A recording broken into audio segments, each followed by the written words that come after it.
আল্লাহ মেরে দেখা দিবানি গৌরবীজে কোন সাধনে পাইব তোমায় আল্লাহ আল্লাহ আল্লাহ আল্লাহ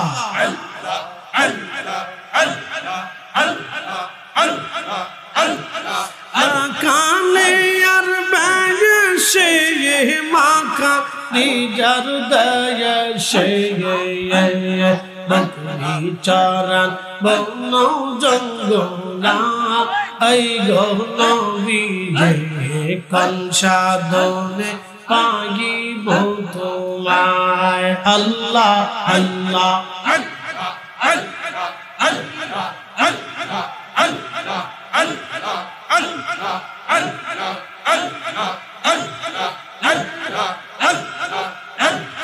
মনের যত পাশগান ভক্তি করতই দুই চরণ মেঘমালা ছায়া দিত গা এই গৌরবীজে কোন সাধনে পাইব তোমায় আল্লাহ আল্লাহ আল্লাহ আল্লাহ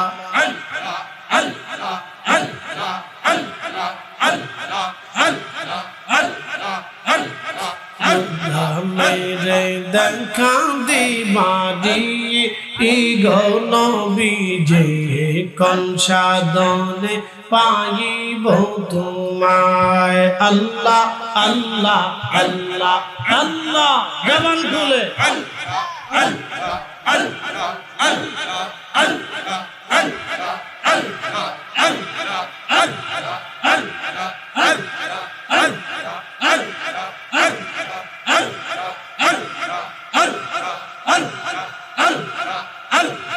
এই সমস্ত মোজে যায়া দেখা হযরত খাদিজা এই সমস্ত মোজে যা দেখা হযরত খাদিজা জীবন যৌবন ছপিল আপনা এই গৌরবীজে কোন সাধনে পাইব তোমায় আল্লাহ আল্লাহ আল্লাহ জবান খুলে আওয়াজ তোলে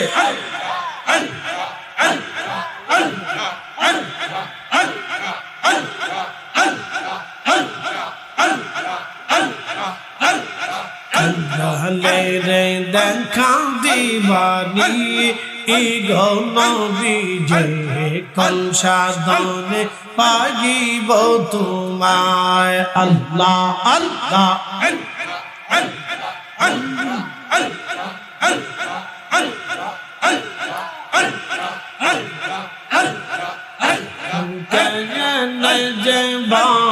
আলো বাসিলাম রে দয়াল কেনে যেবা আলো বাসিলাম রে আল্লাহ আল্লাহ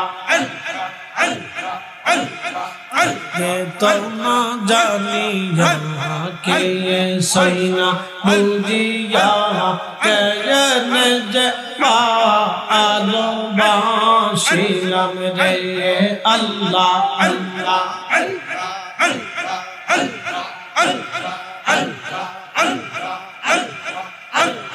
ভালোবেসে খোদাই আদম হাওয়া বানায় ভালোবেসে খোদাই আদম হাওয়া বানায় বেহেশত বালা খানা সাজাইয়া রে কেনে যেবা আলো বাসিলাম রে আল্লাহ আল্লাহ আল্লাহ আল্লাহ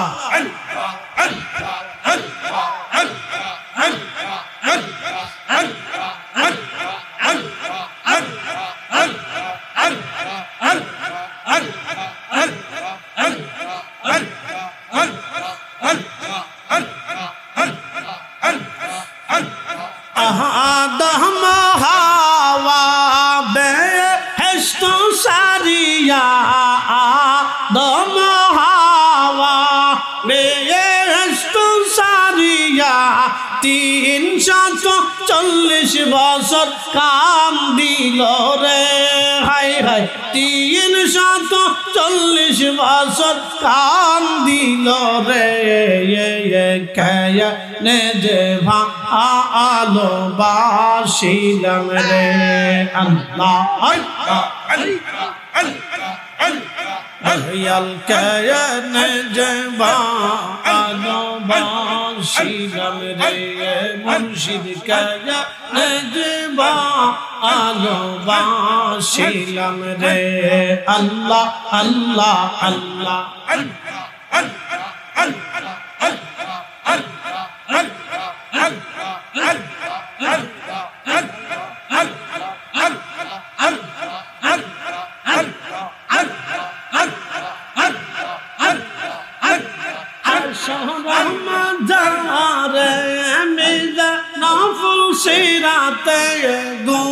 গোলাম বইলা আমায় ডাকিও রে দয়াল, গোলাম বইলা আমায় ডাকিও রে, কেনে যে ভালোবাসিলাম রে। আল্লাহ আল্লাহ কেনে যে ভালোবাসিলাম রে, মুর্শিদ কেনে যে ভালোবাসিলাম রে। আল্লাহ আল্লাহ আল্লাহ আল্লাহ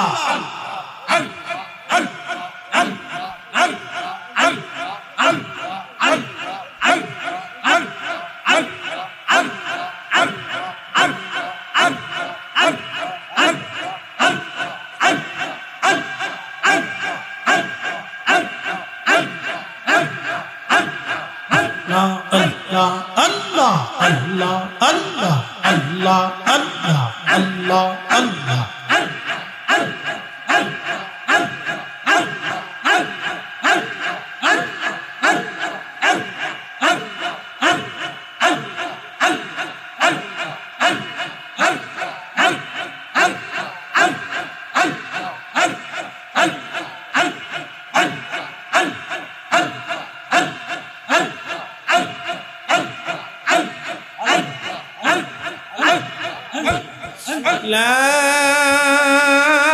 ইলাহা ইল্লাল্লাহ মুহাম্মাদুর রাসূলুল্লাহ সাল্লাল্লাহু আলাইহি ওয়াসাল্লাম।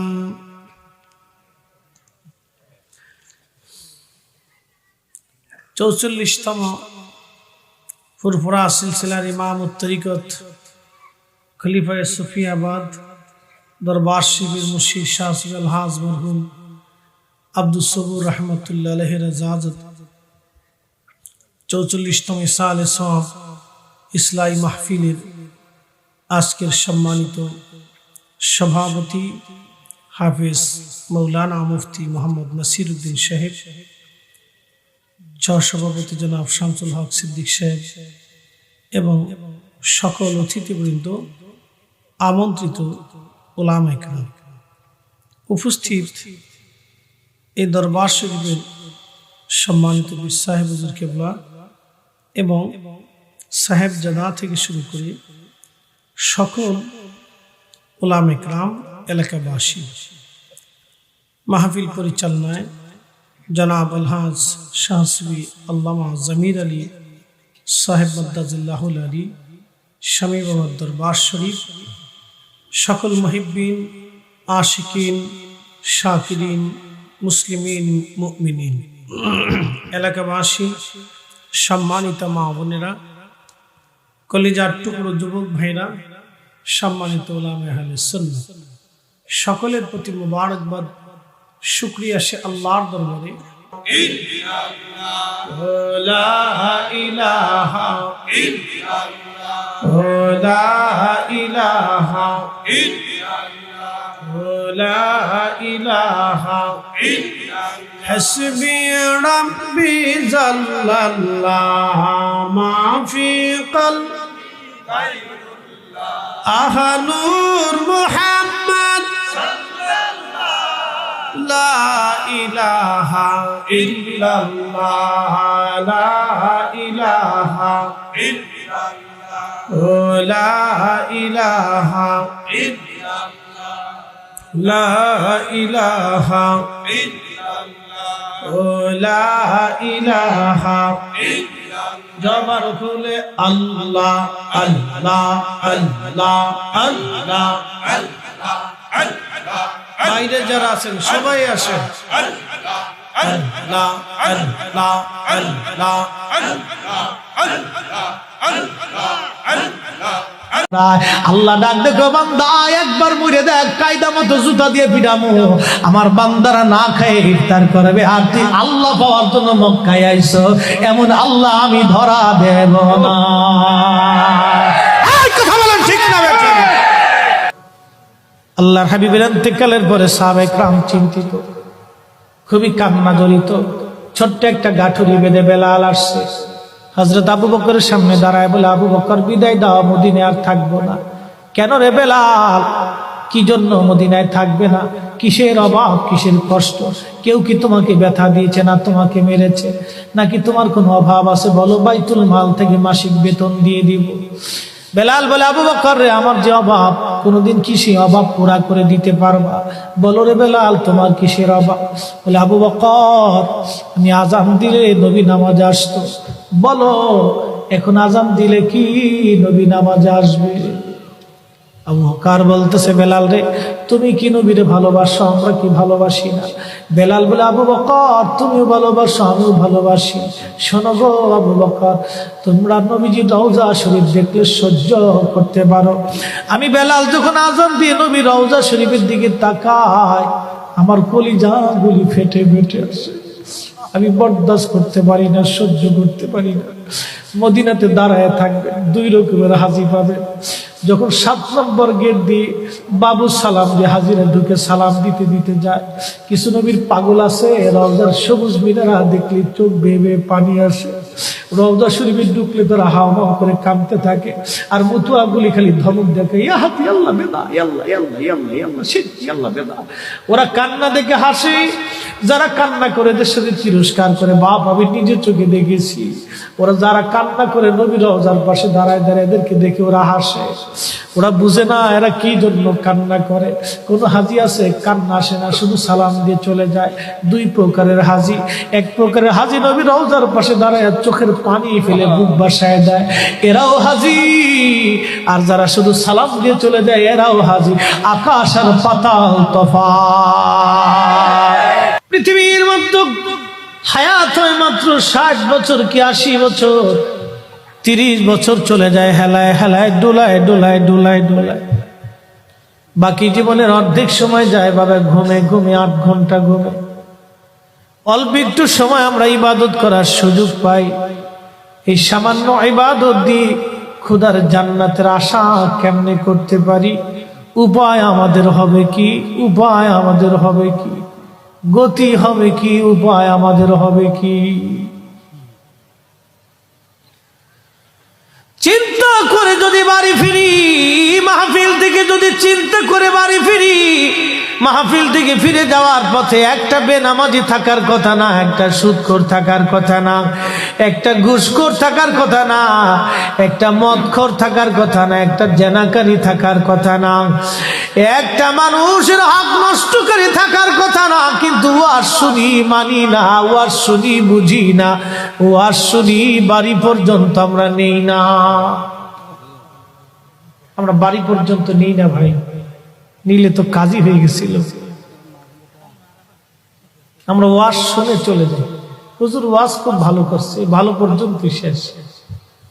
হুজুরের ওয়াজ ভালো, কিন্তু আমি কি ভালো কাজ করছি কিনা, এটা হলো সবচেয়ে বড় বিষয়। ওয়াজ শুনি, বাবা মার মনে ব্যথা দেই। ওয়াজ শুনি, প্রতিবেশীর হক নষ্ট করি। ওয়াজ শুনি, ওয়াজ শুনি, স্ত্রী স্বামীর হক নষ্ট করে। ওয়াজ শুনে নারী বেপর্দায় চলে। ওয়াজ শুনে নারী বেনামাজি। ওয়াজ শুনে নারী বেপর্দা। ওয়াজ শুনে কিন্তু নারী আমলদার না। ওয়াজ করলে কি লাভ, শুনলে কি লাভ? লাভ হবে আমলে, আমলেও লাভ হবে না। নবী প্রেম না থাকলে দিলে, নবী প্রেম থাকলে দিলে লাভ হবে কম আমলে। সুপারিশ করবেন নবী রোজ হাসরের ময়দানে। জ্ঞানী যারা বুঝে তারা শুধু ইশারায়, নাদানের বুঝাইতে পারে আছে কি কোথায়। জ্ঞানীর মতো জ্ঞানী হলে অল্প কথাই তিনি দেখতেছেন কুকুর আসতেছে, ওনার আবার জুব্বা উনি টেনে ধরলেন কুকুরের গায়ে যাতে না লাগে। কুকুরের জবান খুলে গেল। কুকুরের জবান খুলে যাওয়ার পরে কুকুর ডাক দে বলে, হে বাইজিৎ, বাইজিৎ রে, তুমি কেন কাপড় সরাইলা? বাইজিৎ বুঝতে ডাক দিল, কুকুর রে, কাপড় এই জন্য সরাইলাম, তোমার গায়ে কাপড় লাগলে আমার কাপড় নাপাক হয়ে যাবে, কারণ তুমি নাপাক। কুকুর ডাক দে বলে, বাইজিৎ, আমি তো নিজে নিজে নাপাক হই নাই, আমার রব, আমার মালিক আমাকে নাপাক বানিয়েছেন। আমার ভিতরেও নাপাক, বাহিরেও নাপাক। রে বাইজিৎ, তুমি শুনে রাখো বাইজিৎ, তুমি আমার গায়ের সাথে তোমার জুব্বা খানা লাগলে, তুমি পানি দিয়ে ধৌত করলে জুব্বা পাক হয়ে যাবে। কিন্তু বাইজিৎ, তোমার অন্তরের ভিতরে যে অহংকার আর অহমিকা আছে, বাইজিৎ রে, এই অহংকার তুমি কোন সাগরের পানি দিয়ে ধৌত করবা? একবার জোরে বলা যাবে কি মারহাবা? প্রিয় উপস্থিতি, মূল আলোচনার দিকে ফিরে যাই। হযরত বাইজিৎ বুস্তামীকে কুকুর ডাক দে বলো, বাইজিৎ, তোমার অন্তরের ময়লা কিভাবে দূর করবা বলো? কোন সাগরের পানি দিয়ে তুমি পরিষ্কার করবা? এই জন্য মনে রাখবেন, জবান পাক, চোখ পাক, দেহ পাক, অন্তর পাক। এইগুলি পাক না করলে 1000 বছর ইবাদত করলেও কাজ হবে না। আর একটু আপনাদেরকে বুঝাই, আর একটু বুঝাই দিয়ে যাই। আপনি হারামে গেলেন, হারাম শরীফে যাওয়ার পরে কেউ যদি আপনাকে শুয়োরের গোশত দিয়ে খাবার খাওয়ায়, আর আপনি কাবা শরীফ ওই খাবার খেয়ে যদি নামাজ পড়েন, বলেন তো নামাজ হবে নি? জোরে বলেন, আরো জোরে। জোর হয় না কেন? এই যে সামনে রমজান আসতেছে, বাংলাদেশের লক্ষের উপরে হাজি কাবা শরীফে যাবে রমজান মাসে নামাজ পড়ার জন্য। চিন্তা থাকবে, আমি হেরেমে নামাজ পড়বো, তুই হারামে নামাজ পড়বো, আমি রমজান মাসটা কাবাতে কাটিয়ে আসবো। অনেক টাকা খরচ করে রমজানে তারা কাবা শরীফে যায়, অনেক নেকির আশায় যায়। এর ভিতরে বহু মুসলমান আছে যাদের সুদে টাকা, ঘুষে টাকা, অন্যের সম্পদ মাইরে দেওয়া টাকা। এনায়েতপুর দরবার শরীফে খাসি জবাই করে রান্না করা হলো। হুজুর কেবলা বললেন, বহু বছর আমাকে গোশতের তরকারি দেওয়া হয় না। আমি দৌড়ায় গেলাম পাকশালায়, ভাবতেছি আজকে বুঝি আমাকে একটু গোশতের তরকারি দেওয়া হবে। বহু বছর আমার তরকারি দেওয়া হয় না। আমি কাছে যাওয়ার পরে আমার হুজুর কেবলা তরকারি গোশতের ভিতর থেকে অরণটা বের করলেন, একটু ঝোল এনে আমার হাত পাততে বললেন। আমি হাত পাতলাম। হাত পাতার পরে বললেন, বাবা দেখেন তো, বাবা দেখেন তো লবণ কি পরিমাণে হয়েছে। আমি একটু জিহ্বায় স্বাদ লাগায় দেখলাম, এটা অমৃত স্বাদ, এতই চমৎকার। আমি বললাম, হুজুর লবণ ঠিক হয়েছে। আমি মনে মনে খুশি, বুঝি আমাকে গোশতের তরকারি দিয়ে আজকে খাবার খাওয়ানো হবে। সবাই যে গোশতের তরকারি দিল, আমারে দিল না। আমি মন বেজার করে বসে আছি। তখন তোমাদের দাদা পীর আমাকে ডাক দিয়ে বলেন, বাবারে, তুমি যদি এখনই এত খাবার খাও, তাহলে তোমার মুরিদ কি খাবে? একসাথে বলবেন আল্লাহু আকবার। আদম শফিউল্লাহকে বানানোর পরে রুহু নামক ইঞ্জিনটা আল্লাহ আদম শফিউল্লাহর দেহের ভিতরে ঢুকাই দিলেন। রুহু বের হয়ে আসলো। আল্লাহ বললেন, রুহু কেন বের হলে? রুহু বলল, ইয়া রাব্বি, এমন একটি স্থানে আপনি আমাকে পাঠিয়েছেন, এখানে কোনো নূর নাই, কোনো আলো নাই, শুধু অন্ধকার আর অন্ধকার। আমার আল্লাহ রাব্বুল আলামিন বলেন, আদম অপেক্ষা করে, রুহু তোমার ভিতরে নূরের ব্যবস্থা করতেছি। বিশ্ববিখ্যাত ইমাম মোল্লা আলী কারি মক্কি 450 বছর আগে একটা কিতাব লিখলেন, আল মাউরিদুর রাবি ফি মাউরিদিন নবী সাল্লাল্লাহু আলাইহি সাল্লাম। এই কিতাবের মধ্যে তিনি লিখতেছেন, ঠিক তখনই আমার রব, আমার আল্লাহ আদম সফিউল্লাহর পবিত্র সেকেমে নূরে মুহাম্মদি আমার আল্লাহ স্থানান্তর করলেন। একবার জোরে বলা যাবে কি মারহাবা। নূরে মুহাম্মদি দেওয়ার পরে আদম সফিউল্লাহর দেহের ভিতরে নূর আসলো। একসাথে বলবেন আল্লাহু আকবার। শুধু এইখানে শেষ না, আদম সফিউল্লাহর পবিত্র সুলবে নূরে মুহাম্মদি যখন আসলো, নূর এসে গেল, রূহ ঢুকে গেল। আদম সফিউল্লাহ আলাইহিস সালাতু ওয়াস সালাম সিজদায় পড়ে গেলেন। সিজদা থেকে উঠে হাসি দিলেন। আদম আলাইহিস সালাতু ওয়াস সালাম আল্লাহর শুকর আদায় করলেন, সিজদা দিলেন। আদমকে সামনে নেওয়ার পরে আমার আল্লাহ তখন বললেন, সমস্ত ফেরেশতাদেরকে সামনে দাঁড়া করাইলেন। আদমকে সামনে দাঁড়া করে আল্লাহ বলেন, উসজুদু লি আদম, আদমের দিকে সিজদা দাও, আদমের দিকে তোমরা সিজদা দাও, আদমের দিকে সিজদা দাও।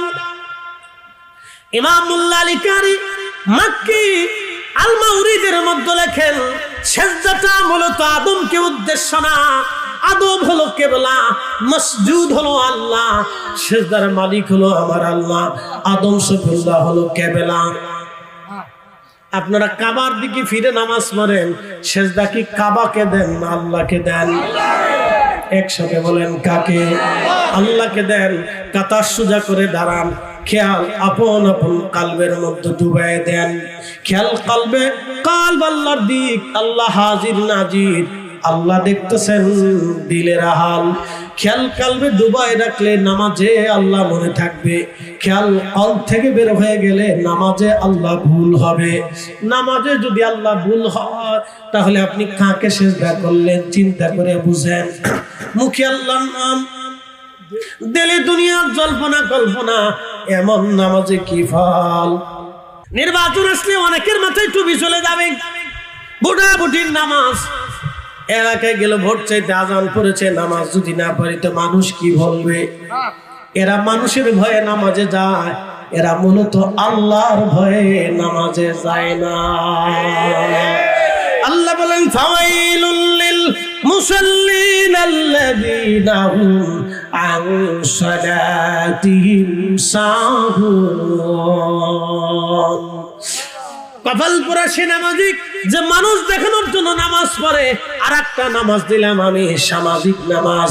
বলে সামাজিক নামাজ কি? সমাজে বিচার সালিশে বসছে, আজান করলো, ইমাম সাহেব হুজুর বললো নামাজ আসেন, আগে নামাজ আদায় করি পরে বিচার সালিশ করব। ওখানে যারা বিচার করতে আইছে তাদের অধিকাংশই নামাজ পড়ে না।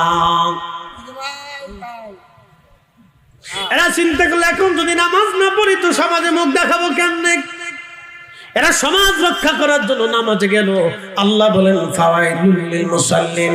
কিয়ামতের ময়দানে আল্লাহ বলবে, আরে জাহান্নামীরা, তোমরা কেন জাহান্নামের মধ্যে চলে যাও? কোন কারণে জাহান্নামে তোমরা চলে যাও? সেদিন তারা বলবে, লাম নাকু মিনাল মুসাল্লিন, আমরা মুসল্লিদের অন্তর্ভুক্ত ছিলাম না, আমরা মুসল্লি ছিলাম না। মুসল্লি হতে হবে মুসল্লির মতো, নামাজি হতে হবে নামাজির মতো। এ নামাজের নাম খুশু হুজুর নামাজ, এ নামাজের নাম হুজুরি কালবের নামাজ। কথা বলেন ঠিক কিনা?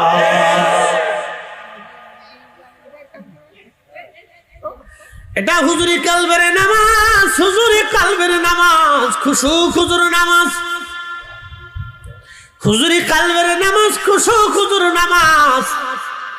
এক ফরিদপুরবাসী, কোমরপুরবাসী, লম্বা কথা বাড়াবো না, নির্দিষ্ট টাইমে ছেড়ে দেবো, আমাদের কাজ আছে কালকে।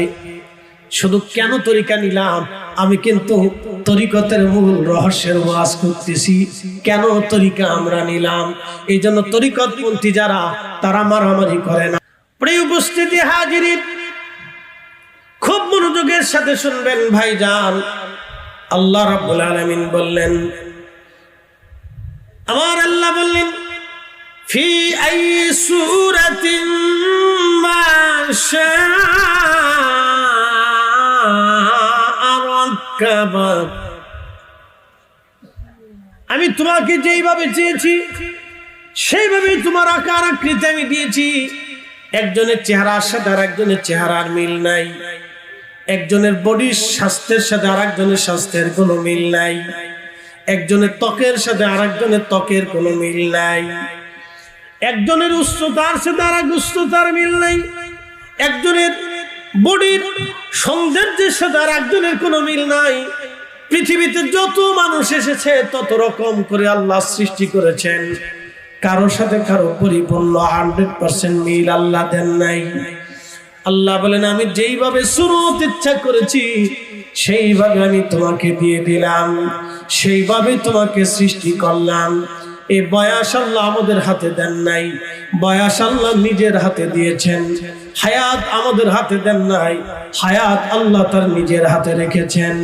মৃত্যু আমাদের হাতে দেন নাই, এই মৃত্যু আল্লাহ তার নিজের হাতে দিয়েছেন। প্রিয় উপস্থিতি, খুব মনোযোগের সাথে কথাগুলি শুনবেন। আমার রব আমার আল্লাহ বললেন, আমার রাসূল বলেন, আমার উম্মতেরা আদম সফিউল্লাহকে আল্লাহ সৃষ্টি করে মাটি দিয়ে খামির করে বানিয়ে রাখলেন।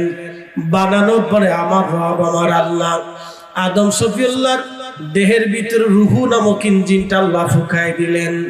ভালো করে বুঝবেন, যে রুহুটা আপনার আমার ভিতরে বসবাস করে, এই রুহুটা কিন্তু মায়ের পেট থেকে আসে নাই। এই রুহুটা এসেছিল রুহের জগৎ থেকে, রেহেমের জগতে আসলো। রেহেম থেকে আল্লাহ দুনিয়ার জগতে নিয়ে আসলেন। দুনিয়ার জগৎ থেকে আল্লাহ আলমে বরজাকে কবরের জগতে নিয়ে যাবেন। কবরের জগৎ থেকে উঠাইয়া আল্লাহ হাসরের ময়দানে উঠাবেন। হাসরের ময়দানে অনেকগুলি পার্ট আছে। একটা পার্ট আল্লাহ মিজানের পাল্লার সামনে দাঁড়া করাবেন, আর একটা পার্ট আমার আল্লাহ ফুলসিরাতের ঘাটে দাঁড়া করাবেন, আর একটা পার্ট হাউজে কাউসারের সামনে দাঁড়া করাবেন, আর একটা পার্ট ডান হাতে বাম হাতে আমল নামে দাঁড়া করাবেন, আর একটা পার্ট আরশে মুআল্লার ছায়ার নিচে আল্লাহ বিশ্রামে দিয়ে দিবেন। একবার জোরে বলা যাবে কি আল্লাহু আকবার। বাইজিদ বুস্তামি রাহমাতুল্লাহ আলাইহি রাস্তা দিয়ে হেঁটে যাচ্ছেন। উনি আজকের ওলি না, উনি হাজার হাজার শত শত বছর আগের ওলি। চট্টগ্রামে যদি যান তাহলে একটা থানা পাবেন, বাইজিদ থানা। এই বাইজিদ থানাতে একটা দরগা আছে, দরগাহে বাইজিদ বুস্তামি। এখানে ওনার কোনো মাজার নাই। এই দরগাতে তিনি এসে বসেছিলেন, এখান থেকে তিনি কালেমার দাওয়াত দিয়েছিলেন। চট্টগ্রামে বহু ওলি আসছে, সাগরের পথ দিয়ে বহু ওলি আসছে। সাগরের রাস্তা দিয়ে আগের ওলিরা যাতায়াত করতেন, নদীর রাস্তা দিয়ে ওলিরা যাতায়াত করতেন। আগে যাতায়াতের জন্য উত্তম পন্থা ছিল নদী পথ এবং সাগরের পথ।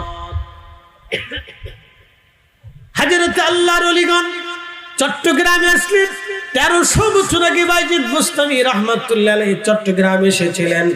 যদিও তিনার বাড়ি বোস্তান, ইরানের বোস্তান নগরে।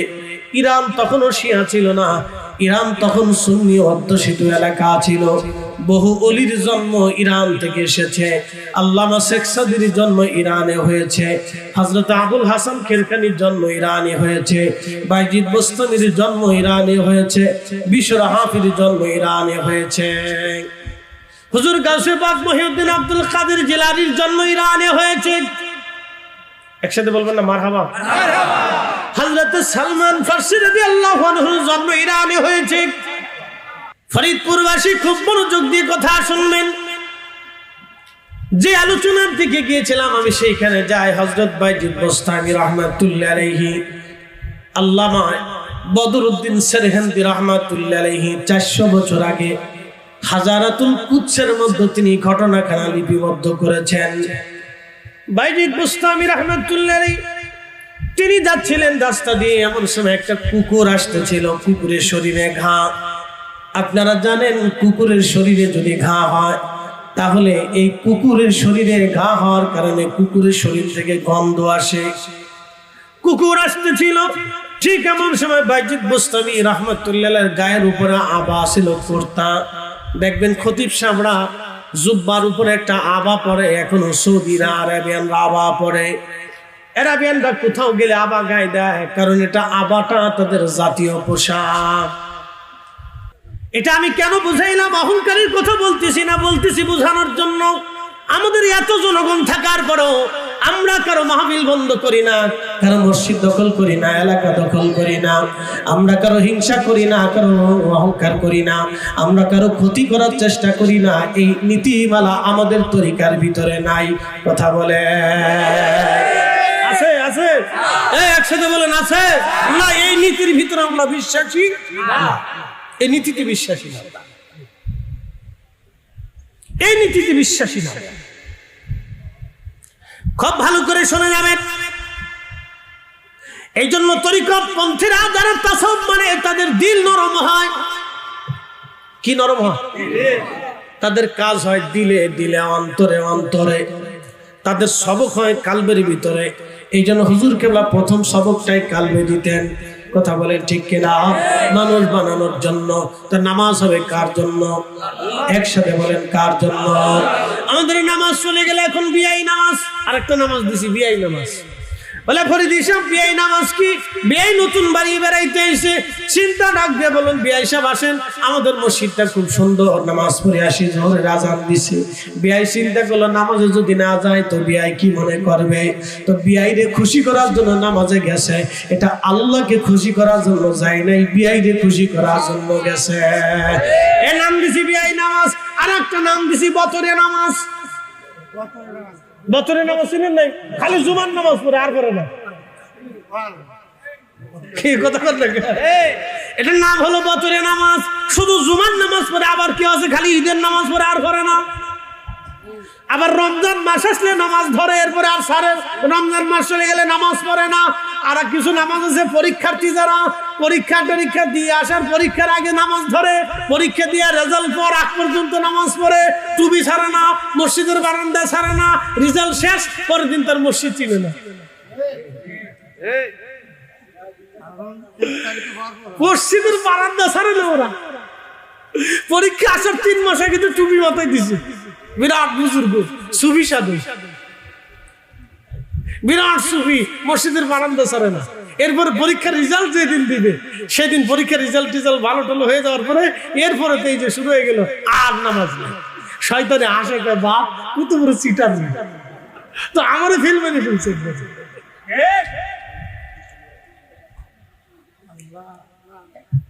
এই জন্য নামাজ হবে কার জন্য? একসাথে বলি কার জন্য? আমাদের জিন্দেগি হবে কার জন্য? আমাদের মৃত্যুটা হবে কার জন্য? একসাথে বলবেন আল্লাহু আকবার। কখনো তোমাকে যদি ভুলি, হেদায়েতের আলো জেনে নিয় কাছে তুলি। কখনো তোমাকে যদি ভুলি, হেদায়েতের আলো জেনে নিয় কাছে তুলি। ঠাই দিও প্রিয়তম অগমহিয়ান, তুমি রহমান, তুমি মেহেরবান। ঠিক কিনা? অন্ত গাহে না শুধু তোমারি গুণগান, বুঝেও বুঝে না তবু শান, তুমি রহমান, তুমি মেহেরবান। লম্বা বারবনা হাজিরিন, আল্লাহ রাব্বুল আলামিন আদম সুফিল্লাহর পবিত্র দেহে নূর আসলো, নূর আসলো, নূরময় হলো। আদম আলাইহিস সালাম আল্লাহকে সিজদা দিলেন, হাসি হলো, আলহামদুলিল্লাহ বললেন। কি চমৎকার সুন্দর। হযরত আদম সুফিল্লাহ আলাইহিস সালামের সামনে সমস্ত ফেরেশতা মণ্ডলীকে দাঁড়ায় আল্লাহ বলেন উসজুদু লি আদম, তোমরা আদমের দিকে সিজদা দাও। সিজদাটা মূলত আদমকে না, সিজদার মাসজুদ ছিল আমার আল্লাহ। ইমাম মোল্লা আলী কারি, তাকিউদ্দিন সুবকি, ইমাম শামসুদ্দিন সাকাফি রাহিমাহুল্লাহর মতো বিশ্ববিখ্যাত ইমামরা আল মাওরিদের মধ্যে লিখেছেন সিজদার মালিক ছিল আমার আল্লাহ, আর কিবলা ছিল আদম সফিউল্লাহ। আর আদম সফিউল্লাহর সেকেমে নূরে মুহাম্মাদি ছিল। এই নূরে মুহাম্মাদি ছিল তাজিমের বিষয়বস্তু। এটা গোপনীয় সম্মান। একবার জোরে বলা যাবে কি মারহাবা। এই জন্য তাজিমের রাসূল যদি কারো না থাকে তার জিন্দেগি বরবাদ। বিশ্বাস করেন না? না করলেও কবরে যে করতে হবে না। বাটাম চালান যে সময় আসবে তখন 14 গোষ্ঠী ফিরাইতে পারবে না।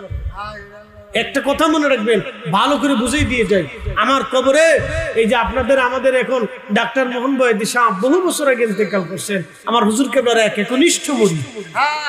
কি কথা কর না, ঠিক আছে না? ডাক্তার মোহন বয়াতি হুজুর কেবলার কি ছিলেন? একনিষ্ঠ একজন মুরিদ। এরকম বহু একনিষ্ঠ হুজুরের মুরিদ দুনিয়ার থেকে চলে গেছে।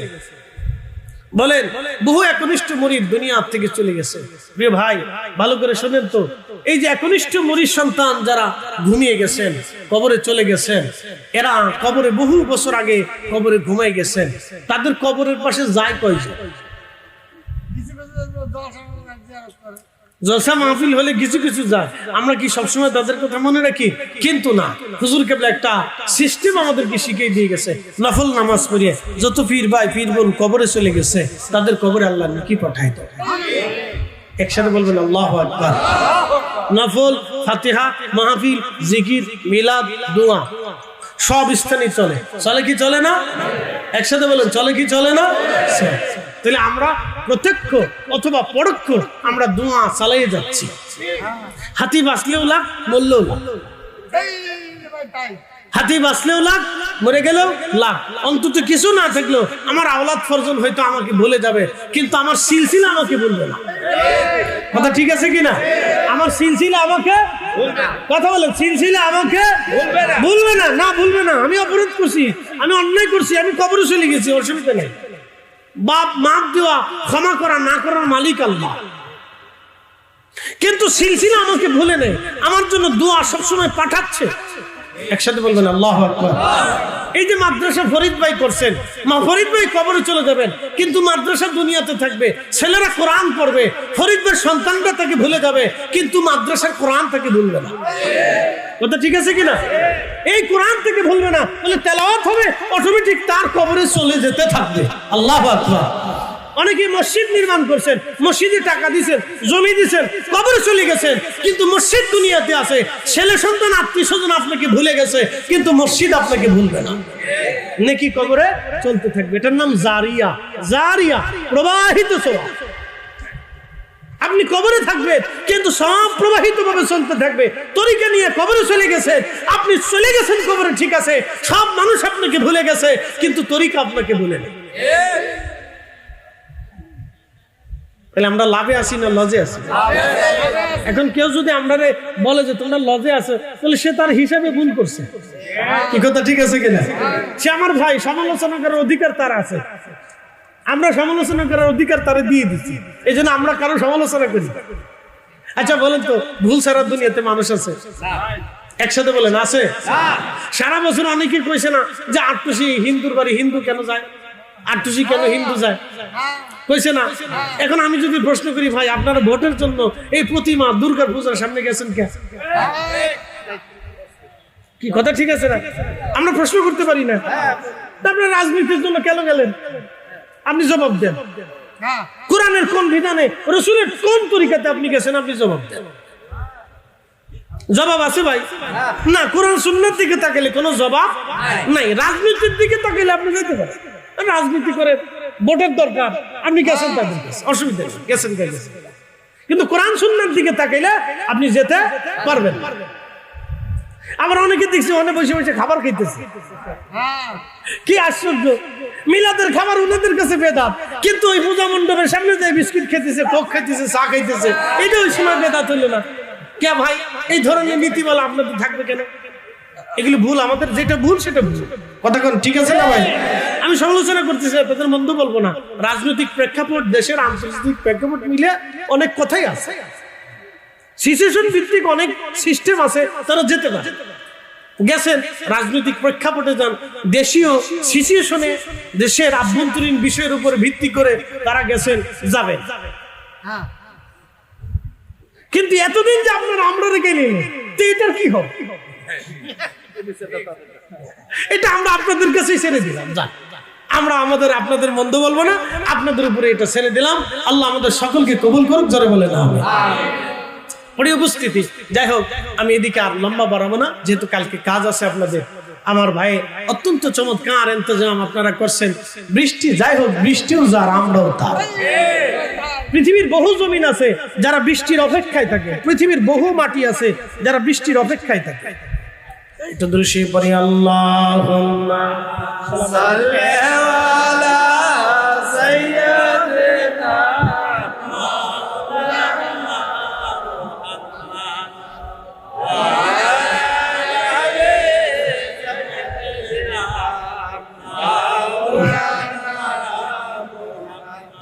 Allahumma salli ala sayyidina maulana wa ala ali sayyidina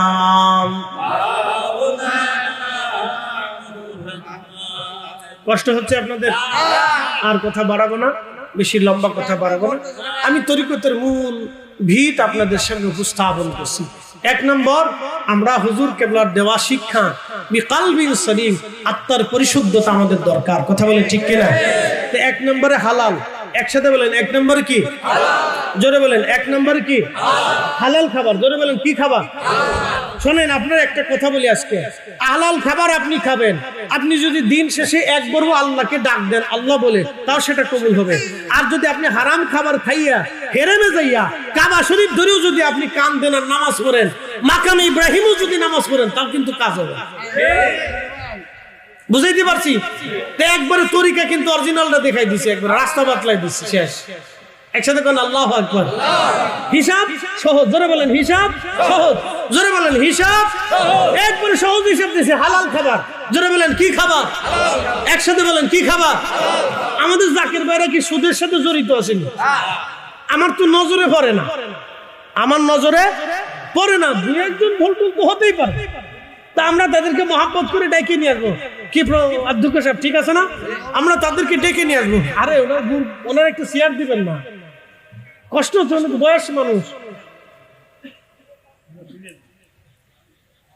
এবার বসে থাকতে কষ্ট হয়, একটা চেয়ার নিচে ওনাকে দেন, বসতে দেন। অধ্যক্ষ সাহেব একটা চেয়ার দেন, বয়স হয়ে গেছে ওনাদের, সর্বনাশ। আপনারা এগুলো খেয়াল করবেন না। চেয়ার দাও, চেয়ার দাও, এখানে বসে। যারা বয়স্ক আছে তাদেরকে চেয়ার দিবে। অনেক সময় আমরা তো আমাদের হাত পা ঝিঝি ধরে দিই, শক্ত জায়গা না। স্যার বসেন, বসেন।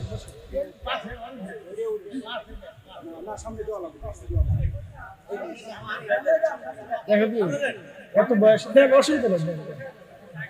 এই বয়সে উনি মাহফিল আসছে একটু বেশি, ওনরা চলে গেলে মাহফিল কি আসবে? আমি তো চিন্তা করি মাহফিল খাবে করে না তো। ওনরা চলে গেলে পরে আমাদের আগামী দিনে এসে বসে থাকবে তারা। হ্যাঁ ঠিক আছে, চেয়ারে বসলে একটু রিল্যাক্সে বসাবে, বয়স হয়ে গেছে। আচ্ছা আলহামদুলিল্লাহ হয়ে গেছে। একসাথে বলেন আল্লাহু আকবার। তাহলে প্রথম নম্বরে কি? হালাল খাবার। একসাথে বলেন কি খাবার? জোরে বলেন কি খাবার? একবার অরিজিনালটা শিখাই দিই, হালাল। যার হালাল নাই তার সারা জীবনে তাহাজ্জুদ থাকলেও কিছু নাই, মনে রেখে। যার হালাল নাই সারা জীবনে তাহাজ্জুদ থাকলেও কিছুই নাই। যার হালাল নাই সারা জীবনের ফরজ রোজা ওয়াজিব সুন্নাত থাকলেও কিছু নেই, বলে তার হালাল নাই। কি নাই? হালাল নাই, অরিজিনাল দেন।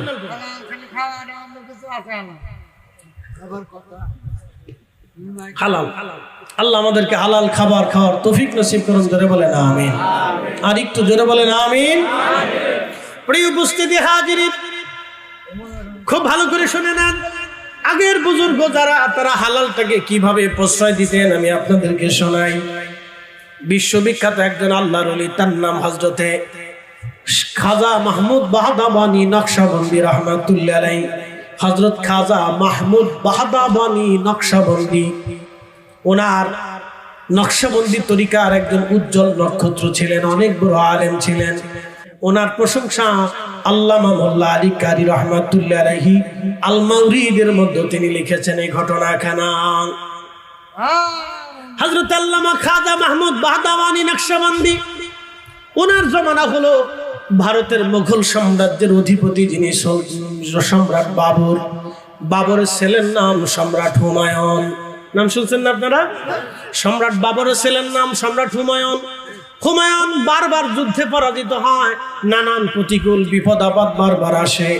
তখন বাচ্চা হুমায়ুন বলল, এই জমানার একজন আল্লাহর ওলি আছে, তার নাম মাহমুদ বাহদাবনী নকশবন্দি, হুজুরকে দয়া করে আমার রাজ দরবারে আসতে বলেন, এসে আমার দরবারে বসে যেন হুজুর দোয়া করে যায়, যাতে এই মুসিবত আল্লাহ আমার বিতাড়িত করে দেয়।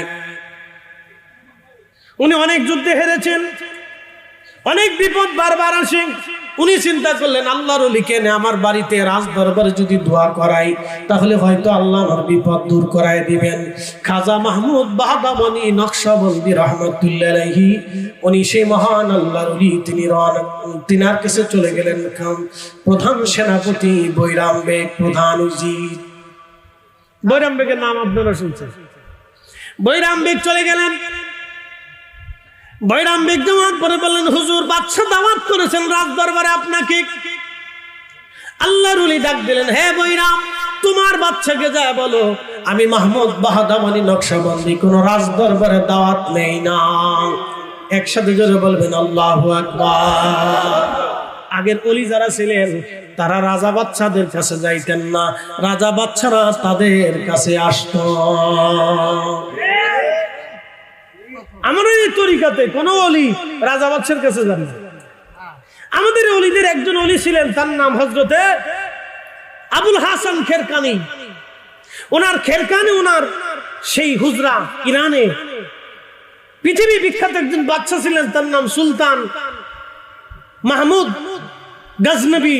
তিনার দরবার ছিল, রাজ দরবার ছিল বর্তমান আফগানিস্তানের গাজনি গেট আছে, কাবুলের গজনি গেট। ওনার মাজার গজনিতে আছে, এখনো সংরক্ষণ করে রাখছে, খুব চমৎকার। হযরত মাহমুদ, সুলতান মাহমুদ গজনবী রাহিমাহুল্লাহ, তিনি এখান থেকে আফগান থেকে সেই ইরানের খেরখানে চলে গেছেন হুজুরের কাছে হাঁটতে হাঁটতে দোয়ার জন্য। কি দোয়া? বলে আমি সোমনাথ মন্দির আক্রমণ করবো, সেই জন্য দোয়া চাইতে গেছি। একসাথে বলবেন আল্লাহু আকবার। ইতিহাস ভুলে যায় না, ইতিহাস ভুললেন না, ইতিহাস ভুললে বিপদ আছে। ওলিদের এই স্বনামধন্য ইতিহাস ভুলে যান না, ওলিদের ইতিহাসগুলি বইলেন, আমাদের জানার দরকার। শুনে যান। তো মাহমুদ বাহদাবনী নকশবন্দি বললেন, এ বৈরাম, তোমার রাজাকে বলো যাও, আমি কোন রাজ দরবারের দাওয়াত নেই না, যাও। তো বাচ্চা হুমায়ুন চিন্তায় পড়ে গেলেন, এত বড় বুজুর্গ আল্লাহর ওলি আমার দরবারে আনতে হবে, যে কোনো মূল্যে দাওয়াত দোয়া করাইতে হবে, কারণ আমি বিপদগ্রস্ত। বাচ্চা হুমায়ুন বৈরাম বেগকে বললেন, বৈরাম, আপনি যা জিজ্ঞাসা করেন, কি করলে হুজুর আমার রাজ দরবারে আসবে? তো বৈরাম বিনয় জিজ্ঞেস করলেন, হুজুর বাদশা আপনার খেদমতে আরজি পেশ করেছেন, কি করলে আপনি হুজুর আপনি তার রাজ দরবারে যাবেন? তখন মাহমুদ বাহদাবনী নকশবন্দি বললেন, বৈরাম, যদি তোমার বাদশা রাজ দরবারে মিলাদ শরীফের ইন্তজাম করে, তাহলে আমি অবশ্যই তার রাজ দরবারে মিলাদ শরীফের উদ্দেশ্যে যাব। একসাথে জোরে বলা যাবে কি মারহাবা। আমি লিখি নেই, 450 বছর আগের ইমামুল হারামাইন মুল্লা আলী কারি মক্কি হানাফি হাফিজুল হাদিস ছিলেন, ওই জামানার প্রখ্যাত মুহাদ্দিস। তিনি তার কিতাব আল মাওরিদের মধ্যে লেখেন, আমার ঘরে আছে। যদি বাড়িতে রাজ দরবারে মিলাদ শরীফের ইন্তজাম করো তো আমি যাব। সম্রাট আকবরের বাপ বাদশা হুমায়ুন। তো হুমায়ুন রাজ দরবারের বিরাট বড় ইন্তজাম করলেন, শাহী মিলাদ শরীফের ইন্তজাম হলো, হাজার হাজার মানুষের জন্য খাবার দাবার প্রস্তুত করা হলো। হুজুর খাজা মাহমুদ বাহদাবনী নকশবন্দি রাহিমাহুল্লাহ তিনি গেলেন, বাদশা হুমায়ুন নিজে ওযুর পানি ঢেলে হুজুরের পা ধোয়াইলেন, ওযু করাইলেন, তারপরে মিলাদে বসলেন, দোয়া হলো। তারপরে বাদশা নিজে শান্ত হলেন যে হুজুর আমার রাজ দরবারে আসছে, দোয়া করাইছে, দোয়া করছে, মিলাদ হয়েছে। একসাথে জোরে বলবেন না মারহাবা। মনে রেখে, আগে রাজ দরবারের রাজারা ওলিদেরকে দাওয়াত করে নিয়ে দোয়া করাইতেন, দোয়ার জন্য কাছে যাইতেন, বিনয়ে বিনয়ে কথা বলতেন। ওলিদের দরবারে যে তারা বিনয়ে মাথা নিচু করে কথা বলতেন, উঁচু করতেন না। তারা সব জায়গায় মাথা উঁচু করতেন, কিন্তু ওইখানে মাথা নিচু রাখতেন, কারণ এখান থেকে একবার যদি মাহরুম হয়ে যায় তো দুনিয়ার আর কোথাও জায়গা হবে না। কথা বলেন ঠিক কিনা? এই জন্য তারা ওলিদের দরজাকে মাহরুম করতেন না। এই জন্য আমরা ওলি চাই কি চাই না? একসাথে বলেন, ওলি চাই কি চাই না? ওলি চাই। আল্লাহ আমাদেরকে কবুল করুক, বলেন আমিন। আমার কথা শেষ। মাওলানা লক্ষ্মীপুরী সাহেব একদিন আমাকে বলতেছিলেন, বেটা এই আমাদের যে হোস্টেল মাদ্রাসার প্রথম যে ডাইন পাশের প্রথম বিল্ডিং এর শেষ রুমটা হচ্ছে হোস্টেল সুপারের রুম, তার আগে লক্ষ্মী পরিষদ থাকে। তো ওখান থেকে উনি বের হয়ে যায়। তাই বললাম উস্তাদজি কোথায় যাবেন, কি অবস্থা, আলাকিগত জিজ্ঞেস করলাম কিছু লাগবে টাকবে কিনা। তো উস্তাদজি বললেন বেটা শোনো, আমি তোমার একটা ঘটনা শোনো। আমি বললাম উস্তাদজি বলেন। আপনার ঘটনা তো একবার বিশুদ্ধ ঘটনা। তো বলতেছে শোনো, এইখানে একসময় খাল ছিল, ঠিক আছে না তথ্য না? একসময় কি ছিল? খাল ছিল। বলে বেটা এখানে একসময় খাল ছিল, এখানে মাদ্রাসা ছিল না, হেলিপোর্টও ছিল না, জোয়ারের পানি বর্ষাকালে পানি এসে ভরে যায়। তো বলতেছে একটা ডুঙ্গায় চললাম, তালের ডুঙ্গা আমি চললাম আর হুজুর কেবলা চললাম, আমরা দুইজন। তা আমি বাইতে এই যেখানে মাদ্রাসা বাবা আমি এখানে আসছি বাইতে তখন পানি অথই পানি। তো বলতেছে হুজুর কেবলার হাতে দুইটা মাটির ডলা, হুজুর কেবলা একটা মাটি হেলিপোর্টের দিকে নিক্ষেপ করে এখান থেকে বললেন বাবা মৌলানা লক্ষ্মীপুর ইসলাম এখানে একসময় একটা হেলিপোর্ট হবে, দেশের প্রেসিডেন্ট নাম। তো আমি তখন চিন্তা করলাম যে আমি কি পাগল হইলাম না, লক্ষ্মীপুর সব চিন্তা করতেছে যে আমি কি পাগল হলাম, এই কথা যদি কালকে এই 38 মানুষের কইতা আমারও ভিড় তো এটি কি হয়। তো পরে আবার হুজুর একটা ঢেল নিক্ষেপ করে বললেন বাবা এখানে বাংলাদেশে অনেক বড় একটা মাদ্রাসা হবে। তো লক্ষ্মীপুর সাহেব বললেন আমি মনের কথা মনেই রাখলাম, আর খুব ভয় পাইলাম, এই কথা কারো কাছে কোয়া যাবে না, কইলে মানুষ আমার ভিড়াইবো আর বন্ধ করবো, এই গালিগালাজ করবো যে পাগল হয়ে গেছে। এত বড় খাল, এখানে প্রেসিডেন্ট নামবে। বলেন প্রেসিডেন্ট আসছে কিনা? না একসাথে বলেন আসছে কিনা? মাদ্রাসা আছে কিনা? হেলিপোর্ট আছে কিনা? তো অলিরা যে কথা বলেন এটা ওনাদের ইচ্ছায় বলেন না, আল্লাহর পক্ষ থেকে যেটা আসে সেটাই বলেন। কথা বলেন ঠিক কিনা? তো ভাই সাহেব তো উনার যদি মুরিদ হয়ে থাকেন তাহলে ওনার দেওয়া সবক আদায় করবেন, ইনশাআল্লাহ হবে না? জোরে বলেন হবে না? আল্লাহ কবুল করুক, বলেন আমিন। আসেন দাঁড়ায় নবীজিকে সালাম জানাই, ইয়া নবী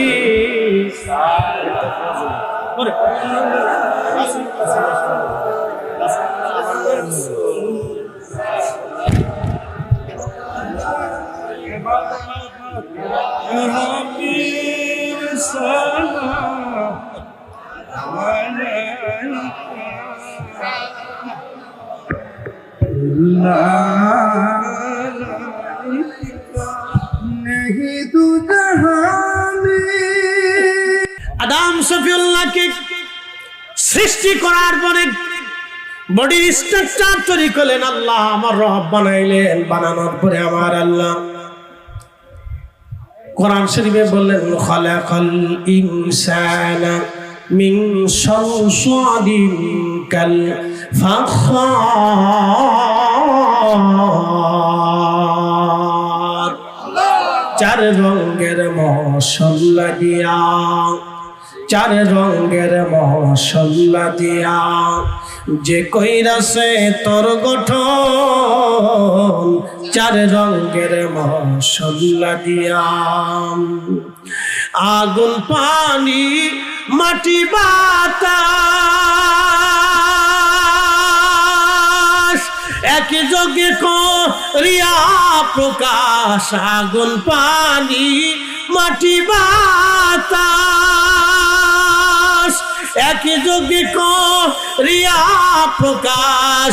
দেখিলি না তুই কইরা তালাশ, ওরে দেখিলি না তুই কইরা তালাশ, কোন জায়গা সে মহাজন।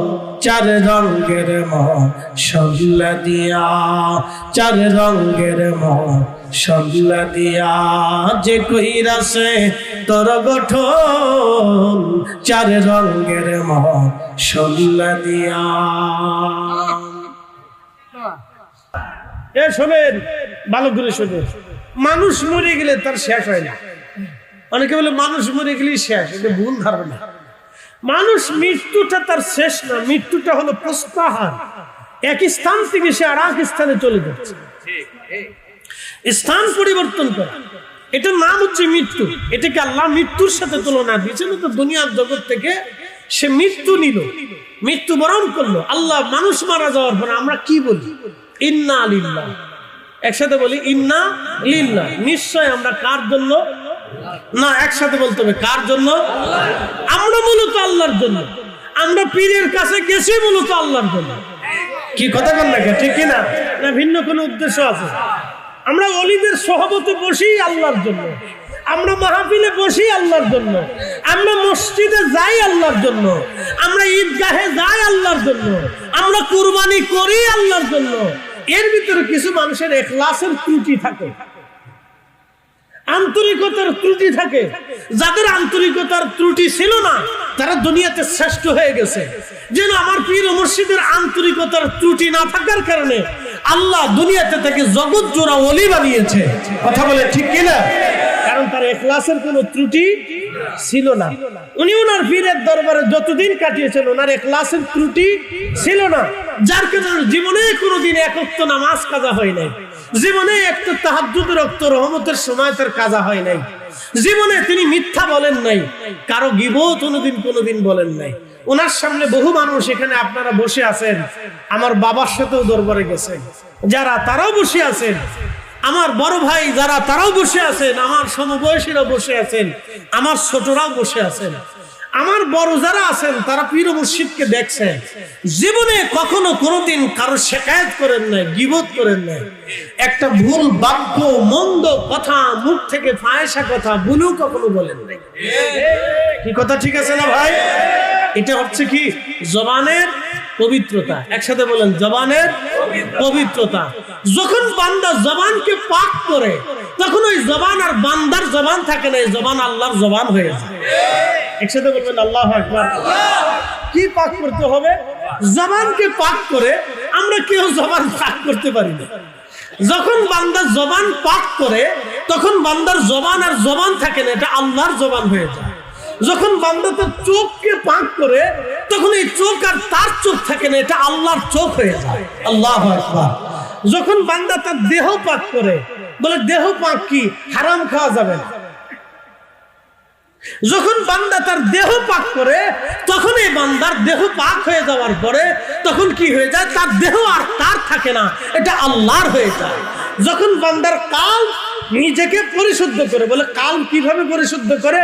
গীবত, শিকায়েত, মিথ্যা, হিংসা, অহংকার এগুলি থেকে নিজেকে মুক্ত করে যখন সে তার কালবিন সালিম, তার আত্মাকে সে সালিম করে ফেলে, পরিশুদ্ধ করে, পবিত্র করে।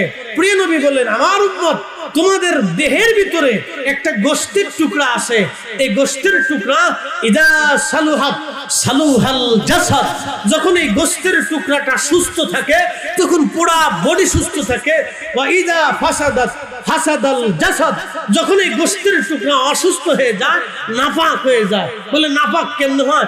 গীবতে, শিকায়েতে, হারামে, সুদে, ঘুষে, অন্যায়, কুকর্মে, তহমতে, অন্যের জমি সম্পদ মেরে খাওয়াতে, অন্যের হক নষ্ট করাতে, অন্যের ক্ষতি করাতে, হিংসা করাতে, অহংকার করাতে যখন এই আত্মা অপবিত্র হয়ে যায়, আমার উম্মত তোমরা শোনো, তখন তার পুরা বডিটাই অসুস্থ হয়ে যায়। একসাথে বলবেন না নাউজুবিল্লাহ? তাহলে আমি পুরা বডি যদি অসুস্থ হয়, উপরে ওযু করে কি করবেন? গোসল করে কি করবেন? আপনি আমি পাক করছি উপরেরটারে, কিন্তু ভিতরেরটারে না পাক করছি। আর অলিদের কাজ ছিল, অলিরা ভিতরটারে পাক করতেন, সাথে বাহিরটাকেও পাক করতেন। দুই পাকে পাকে যখন মিলে গেল তখন আর এই বডি আর তার বডি রইল না, তার সবকিছু আল্লাহর নিয়ন্ত্রণে আল্লাহ নিয়ে গেলেন। একসাথে বলবেন আল্লাহু আকবার। তখন তারা কারো দিকে মহব্বতের নজরে তাকাইলে আল্লাহ তার দিকে মহব্বতের নজরে তাকাইতেন। যদি তারা কারো দিকে আক্রোশের নজরে তাকাইতেন তখন আল্লাহ তার দিকে আক্রোশের নজরে তাকাইতেন। আশা করি আপনারা অল্প হয়তো বুঝতে পেরেছেন। প্রিয় উপস্থিতি হাজিরিন, মহান আল্লাহর ওলি হযরত বাইজিদ বুস্তামি রাহিমাহুল্লাহর জিন্দেগীর একটা ঘটনা আপনাদেরকে শোনাই।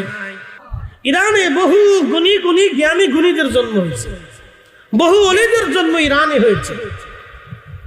সমরকান্দ হয়েছে, উজবেকিস্তান হয়েছে, তাজিকিস্তান হয়েছে, রাশিয়া হয়েছে, তুর্কমেনিস্তান হয়েছে, আফগানিস্তান হয়েছে, আজারবাইজানি হয়েছে। এই বেল্টে পৃথিবীর বহু ওলি, বহু আলেমের জন্ম হয়েছে।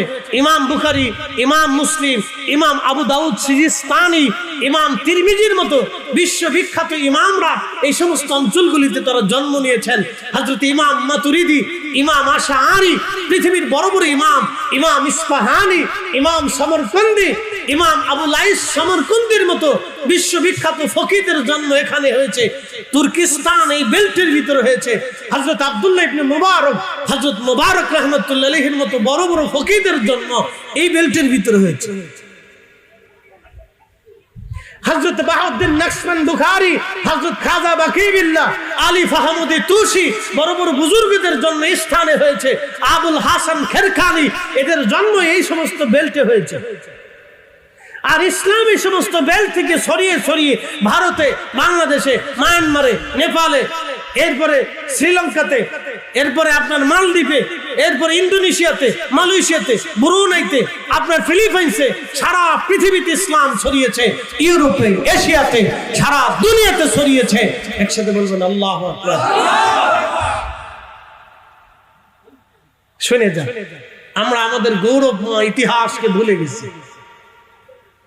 আমরা আমাদের গৌরবময় ইতিহাস ভুলে গেছি। আউলিয়া কেরামদের ইতিহাস আমাদের মনেই নেই, চর্চা নাই, চর্চা ভুলে গেছি আমরা। শ্যামসুন্দরপুরবাসী আল্লাহ বানাইলেন কত জাতি,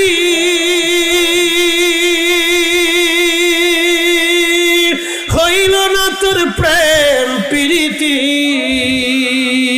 কথা বলেন ঠিক কিনা? আল্লাহ বানাইলেন কত জাতি, প্রেমের ডুরি বান্ধরে মদিনার সনে, প্রেমের ডুরি বান্ধরে মদিনার সনে। মানুষ বানাইছে আল্লাহ প্রেমের কারণে, বলেন মানুষ প্রেমের কারণে, প্রেমের ডুরি বান্ধরে মদিনার সনে।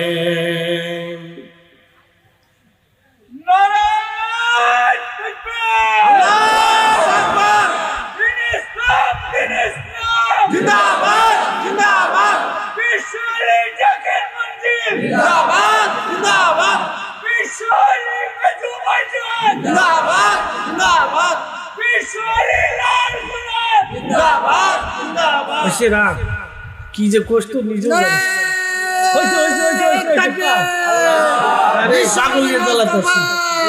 দিন ইসলামের কর্ণধার বিশ্বনী ফরিদপুরি, শেষ আমাদের নির্বাচন ইমাম মেজে ভাইজান মুজাদ্দিদি, বড় চাচা মেজে চাচা মুজাদ্দিদি, এলাকাবাসীর আগমন, জরুরি ফরিদির আগমন, খাজা ফরিদপুরের আগমনে স্বাগতনে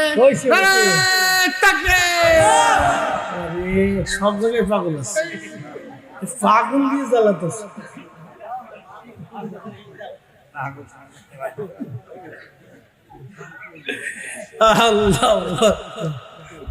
প্রত্যেক মাহফিলে দু একটা কোত্থেকে যে আসে আল্লাহ জানে, আল্লাহ জানে। শোনেন, আপনি আমরা হাসি আর যাই করি, এটা একটা রহস্য আছে, এদিকে আমি যাবো না। আমরা হাসি আর যাই করি, আল্লাহ মোহাম্মত দিয়ে দুনিয়া সৃষ্টি করছে। হযরত ওয়াইসাল কারনী রাদিয়াল্লাহু আনহু নবীজির দর্শে জীবনেও কোনোদিন একটা হাদিস শুনেন, হ্যাঁ না, ওনার জিন্দেগিতে পাবেন না যে আল্লাহ রসুলের দর্শে বসে একটা আয়াতও কখনো শুনেছে, হাদিস কখনো শুনেছে। সুদূর মদিনা থেকে ইয়ামান, কত দূর রাস্তা, রসুল করিম মদিনায় বসে বসে হযরতে ওয়াসাল কারনীর ফজিলত বর্ণনা করে দিয়ে বলে গেলেন, আলী ওমর যদি কোনদিন সহিহ মুসলিম হাদিস কিতাবু ফাযাইলু আসহাবিন নবী বাবু ফাদাইলু ওয়াসাল কারনী রাদিয়াল্লাহু তাআলা আনহু, ইমাম মুসলিম লেখছে। মারহাবা বলবেন না? আমাদের অনেক ভাইরা বুঝে না, কই ওয়াসাল কারনীর নামের পিছনে রাদিয়াল্লাহু তাআলা আনহু লেখেন কেন? আমাকে মিয়া বিয়াক্কেল যার প্রশংসা আল্লাহর নবী করেছে তা আমি তার পিছনে রাদিয়াল্লাহু তাআলা আমি লাগবো না তো শয়তান লাগবে নাকি? তা আমাকেই তো বলতে হবে আল্লাহর নবী নিজে প্রশংসা করছে তার। এই জন্য ইমাম মুসলিম লিখছে বাবু ফাদাইলু ওয়াসাল করনি রাদিয়াল্লাহু তাআলা আনহু, ওনার নামের পিছনে রাদিয়াল্লাহু আনহু সহ লিখছে ইমাম মুসলিম, ইমাম বুখারীর ছাত্র। আল্লাহর নবী বলছে ওমর রে যদি কোনোদিন তারে পাও তো তার কাছ থেকে তোমার মাগফিরাতের দোয়া চেয়ে। আরো বইল আমার ওয়াইস যেন আমার গুনাহগার উম্মতের জন্য দোয়া করে, কারণ আমার ওয়াইস দোয়া করতে দেরি হবে, আল্লাহর আসমান থেকে কবুল হতে দেরি হবে না। একসাথে বলবেন না মারহাবা। এখন আপনারা প্রশ্ন করতে পারেন ভাইরে তো ওয়াইস তার নিজে না খেয়ে থাকলো, খাবারের জন্য জীবনে দোয়া করলো না কেন? আচ্ছা আপনাদেরকে বলি, জবাব দিবেন তো, আমার নবীজির দোয়া কি ফেরত আসতো? একসাথে বলেন আসতো। তো নবীজি কেন ইন্তেকালের আগে, নবীজির চাচা আবু তালিবের ইন্তেকালের আগে আল্লাহকে কেন বললো না আল্লাহ তুমি আমার চাচারে ঈমান দিতেই হোক, না হলে আমি হাত নামাবো, দিতেই হবে, হাত নামাবো না। কিছু কিছু বিষয় আছে ওলিদের দোয়া কবুল হয়, কিন্তু সব দোয়া তারা আল্লাহর কাছে করে না, সবটা আল্লাহর কাছে চায় না। আল্লাহর নবীজির হাতের ইশারা দিলে আকাশ থেকে বৃষ্টি আসতো, বলেন 1 মাস পর্যন্ত তার ঘরের চুলায় আগুন জ্বলতো না। এখন আপনি বলেন তো, আমি যদি আমার পীরের কারামত বলি তাহলে অনেকেই অনলাইনে অফলাইনে বলবে যে দেখো দালালি শুরু করছে, ফরিদি সাহেবকে ভালো মনে করতাম, এই লোকটার ওয়াজ নসিহত শুনি, সেও দালালি করে, 1 সের চাল দিয়ে 6 সের চাল দিয়ে বলে 600 মানুষকে খাওয়াইছে। এই যদি হয় তাহলে বাংলাদেশে উনি থাকলে আমাদের তার চাল ডালের দরকার ছিল না, আমরা ওই 6 সের চাল দিয়ে সারা বাংলাদেশ খাওয়াইতাম। অনেকে এই সমস্ত যুক্তি দেয়, কথাবার্তা বলে। ভাই আমি আপনাদেরকে বলি, যদি কখনো খন্দকে যান, যদি মদিনায় যাওয়ার সুযোগ হয় খন্দকে যান, তাহলে খন্দকের পাহাড়ের উপরে 3টা মসজিদ পাবেন পাহাড় থেকে নামতে নামতে। একটা মসজিদ আল্লাহর নবী, ওইখানে নবীজি নামাজ পড়েছিলেন, সেই মেহরাব এখনো আছে, হাজির ওখানে নামাজ পড়ে। ওখান থেকে নামার পরে সালমান ফার্সির মসজিদ, তারপরে আসার পরে হযরত আলীর মসজিদ, তারপরে আরেকটু সামনে আগাইলে হযরত জাবের রাদিয়াল্লাহু আনহু বাড়ি। জাবের রাদিয়াল্লাহু আনহুর বাড়ির পিছনে একটা পাহাড় আছে জাবল আবু সিলা, এখানে ছোট্ট একটা গুহা আছে। এই গুহাতে আল্লাহর নবী 3 দিন একাধারে 3 রাত সিজদার মধ্যে কেঁদেছিলেন, শুধু ইয়া রব হাবলি উম্মতি, পানি নাই, খাবার নাই, ঘুম নাই, কিচ্ছু নাই, নামাজের টাইম ব্যতীত সবসময় নবী সিজদার ভিতরে থেকে বললেন ইয়া রব হাবলি উম্মতি, ইয়া রব হাবলি উম্মতি। একসাথে বলা যাবে না আল্লাহু আকবার। কে কাঁদলেন জোরে বলেন? নবীজি ক্ষুধার্ত, খাবারের জন্য কাঁদলেন না, আমাদের জন্য কাঁদলেন কেন? রহস্য। এই জন্য অলিরা নবীরা সবসময় সব দোয়া করেন না, আল্লাহর ইচ্ছা ব্যতীত তারা কোনো দোয়া করেন না। কার ইচ্ছা? জোরে বলেন কার? অলিরা নবীরা বুজুর্গরা আল্লাহর ইচ্ছা ব্যতীত কোনো দোয়া করেন না।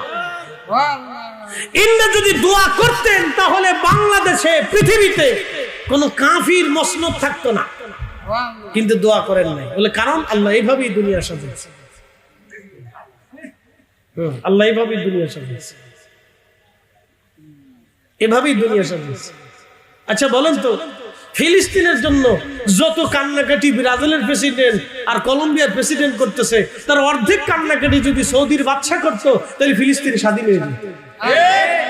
আস্তে কোন কেন জোরে বলে? যত কান্নাকাটি খ্রিস্টানরা করতেছে, এই কান্নার অর্ধেক কান্না যদি মুসলিম মিল্লাতের 200 কোটি মুসলমান কাঁদতো, আল্লাহর কসম করে বলি ফিলিস্তিন স্বাধীন হয়ে যাইত। কথা বলে, কিন্তু কান্না করে না তো। ইটালিতে রোমে খ্রিস্টানরা আন্দোলন করতেছে, তাদের প্রেসিডেন্টে বাড়ি গাড়ি দোকানপাট পর্যন্ত পুরাই ফেলতেছে। কালকে খবরে দেখলাম ইসরায়েলের লোকদের দোকানপাট যেখানে আসিল স্পেনে, সেই আগুন দিয়ে পুরাইতেছে। তোরাও দেশের মানুষ মারতেছিস, তো তোদেরকে পুরাই দিবে। তার অর্ধেক কাজ যদি সারা পৃথিবীর মুসলমানরা করতো তো ফিলিস্তিন স্বাধীন হয়ে যায় 1 বছর আগে। এই জন্য দুনিয়া আল্লাহ সবাইকে দিয়ে সাজাইছে, সবাইকে দিয়ে পৃথিবী সাজাইছে। একসাথে বলবেন আল্লাহু আকবার। আল্লাহ সবাইকে দিয়ে সাজাইছে। বুঝেন নাই? আবার বুঝাইতেছি বহুত নেকি। হ্যাঁ বুঝাইতেছি বহুত নেকি, নেকির শেষ নাই। এক রাকাতে 1 লক্ষ রাকাতের সওয়াব হারাম শরীফে হাদিস সত্য। আর রমজান মাসে যদি আপনি 1 রাকাত নামাজ পড়েন যে কত রাকাতের সওয়াব হবে তার কোনো হিসাব নেই, এটাও সত্য। কিন্তু আপনি যে নামাজ পড়তে গেছেন হারামে, টাকার উৎস কি? সুদে টাকা, ঘুষে টাকা, আর একজনের সম্পদ মাইরে দেওয়া টাকা, আর একজনের হক মাইরে দেওয়া টাকা। এই টাকা দিয়ে যদি আপনি রমজানে হজে যান আর ওমরায় যান, আর ওইখানে উটের গোশত খেয়ে খেয়ে ঢেকুর ছেড়ে ছেড়ে কাবা শরীফের সামনে সেজদায় পড়ে শয়তান কয়, আরে বাপরে বাপ, তো আমার সিটে বড় সিটা।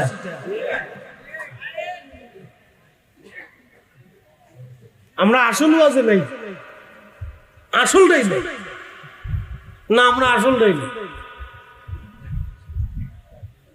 মালদ্বীপে যায় দেখলাম, শোনেন, মালদ্বীপে যায় দেখলাম 100% মুসলমানের 99% মুসলমানের মাথায় টুপি নেই। হ্যাঁ নাই, 100% মুসলমানের ভিতরে 99% মুসলমানের মাথায় টুপি নেই। কিন্তু শুনে যান, ওরা খাবারে বিষ দেয় না।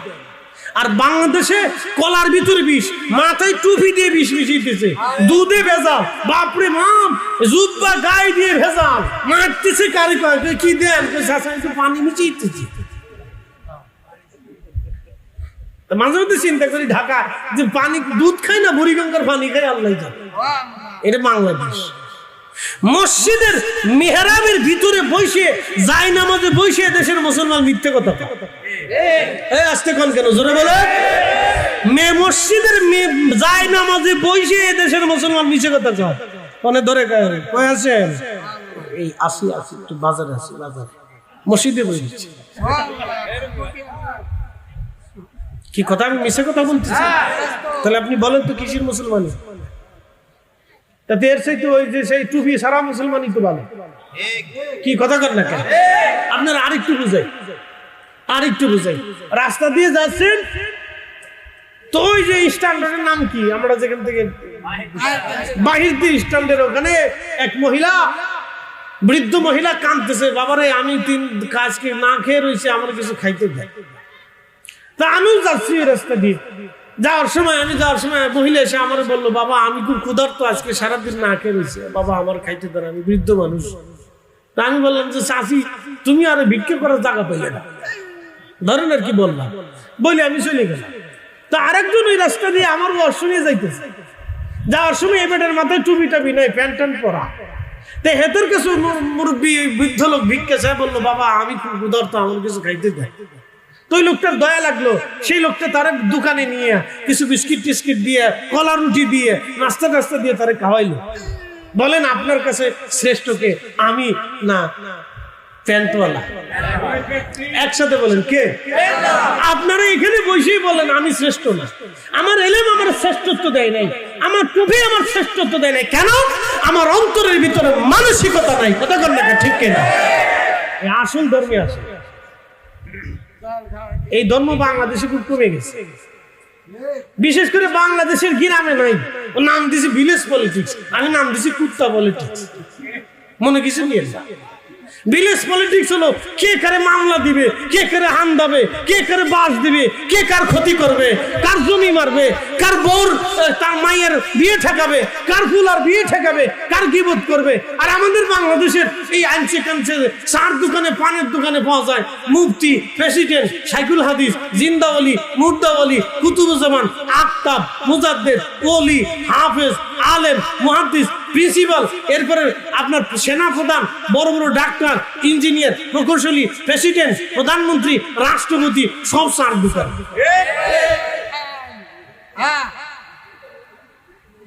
এর নাম মেড ইন বাংলাদেশ। এরা যে কত টাইম পায় আমি বুঝি না। উন্নত বিশ্বে যায় দেখেন, কেউ কারোর দিকে তাকানোর মতো সময়, কেউ কারো দিকে তাকানোর টাইম নাই। যার যার কাজে সেই ব্যস্ত, কারো গিবত করার সময় নাই। তাদের একটাই চিন্তা, আমার কাজ করতে হবে, খাইতে হবে। আর বাংলাদেশের মানুষের চিন্তা কার বাস দেবে।